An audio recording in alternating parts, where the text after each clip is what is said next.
Hey everyone, it's Dave from Dave's Ohio Barbecue. Today I'm going to make a cauliflower crust pizza on my Weber grill. Stick around.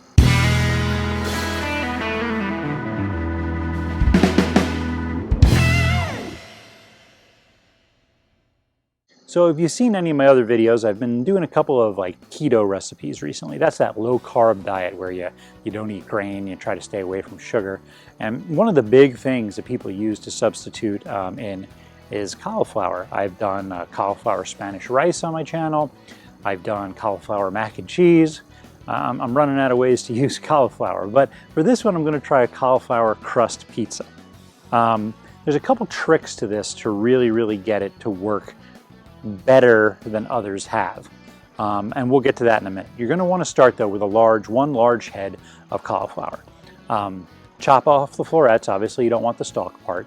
To get it into the little bits, you can either just mince it up with your knife, or you can put it in the food processor and grind it up. You're looking for little pieces that are about the size of riced cauliflower.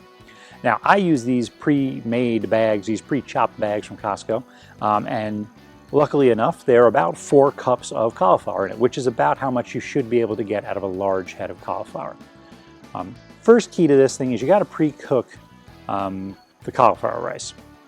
And you want to try to get rid of as much moisture as you can. So a lot of recipes I've read call for you to steam the rice. And I don't like to do that only because you're really, I don't know, you're just making it wet. I know you're not really removing much water from it.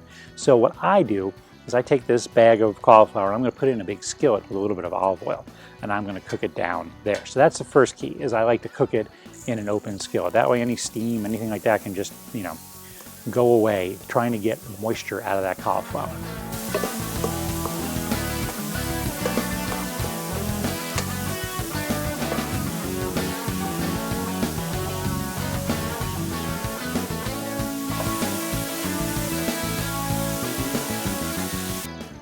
The second tip I like to do is when I'm done, I like to take the cauliflower and either put it on a paper towel lined cookie sheet, and then take another paper towel on top of it and kind of press it. You're really trying to get as much moisture out of this as you can. If you want to have a pizza crust that has any sort of crisp to it, you really need sort of dry cauliflower. If you don't do it, it's just not gonna, it's gonna taste fine, but you're probably gonna end up eating it with a fork and knife, which is okay, but let's face it, that's not really pizza. All right, so to this cauliflower, you need something to kind of bind it together when you make it into a crust, because if you just lay it out now, it's just gonna be cauliflower rice. It wouldn't really work. So the first thing you need to add to it is a ½ cup of shredded mozzarella cheese. That'll work really well to melt and kind of stick everything together. Also, I like to put about a ¼ cup of Parmesan cheese in there.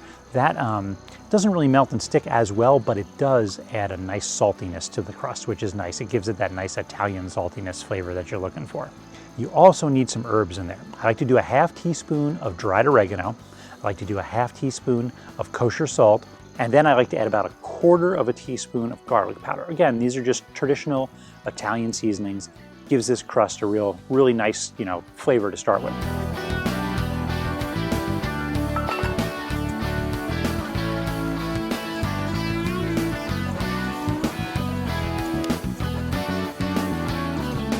The last thing you need is 2 eggs, and you need to beat them first and then put them in the mix. This is really what's going to bind it together. When those eggs cook, it forms basically like a web and holds everything together in one position. I feel like Chris Farley right there. Holds everything together into the pizza shape.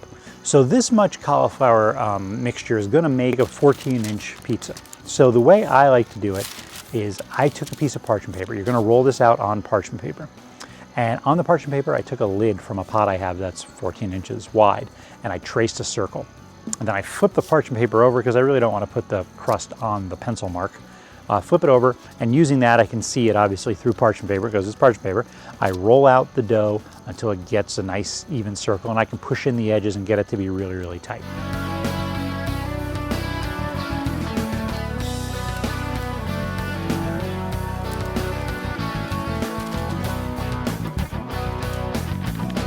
All right, now that we got this thing rolled out, do me a favor, hit that subscribe button down below. Hit the little bell next to it too, so you get notifications every time I make a new video. And if you have any comments, leave them underneath as well. To grill it today, what I'm going to be doing is I'm going to be putting a pizza stone on my Weber Genesis grill, and I'm going to be kind of cooking the crust first by itself. I'm going to get the grill up to about 450, about 400, 450 degrees, and I'm going to bake this pizza crust off probably for about a half hour. Again, I really want to dry it out.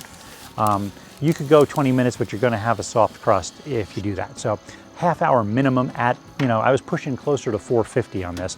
You're really going to dry it out. You're going to brown it a little bit, and it's going to help hold its shape that way. Before we put the pizza on, make sure the grill is up to temperature for a little while, because you do want that pizza stone to kind of get hot and radiate that heat. That'll help crisp up the crust really nicely. Once it's gone that 30 minutes, then it's time to put whatever you want on the top here. I got a little tomato sauce I put on there, some marinara. I've got more of that mozzarella I'm going to spread on the top. And then for this, since we're going keto, I might as well load it up with some meat. I've got some Italian sausage, bulk Italian sausage that I sauteed off, and I've got some really nice pepperoni that I got on there as well.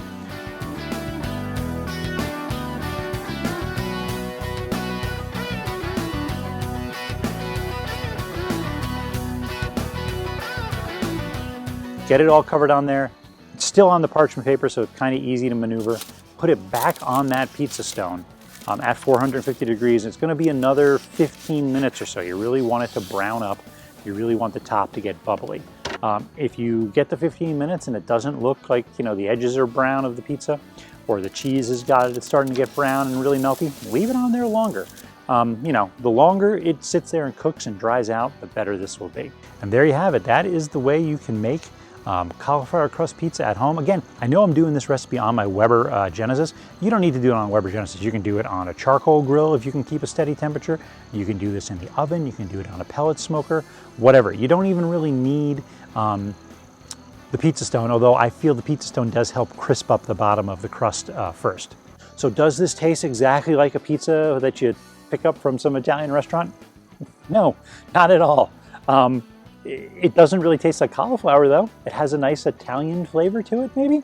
It's not bad. I ate some of it for dinner. I took some of it for lunch the next day. It was not even bad reheated in the microwave. And there you have it, cauliflower crust pizza. If you're looking to cut out some carbs, this is a really easy way to do it. As always, thanks for watching. Make sure you subscribe to me on social media. I'm on Twitter and Instagram at Dave's Ohio Barbecue. Make sure you follow me on my Facebook page. Just go to Facebook and search for Dave's Ohio Barbecue. You should be able to find it there. Make sure you subscribe to my channel. Press the button, hit the little bell next to it. That way you get notifications.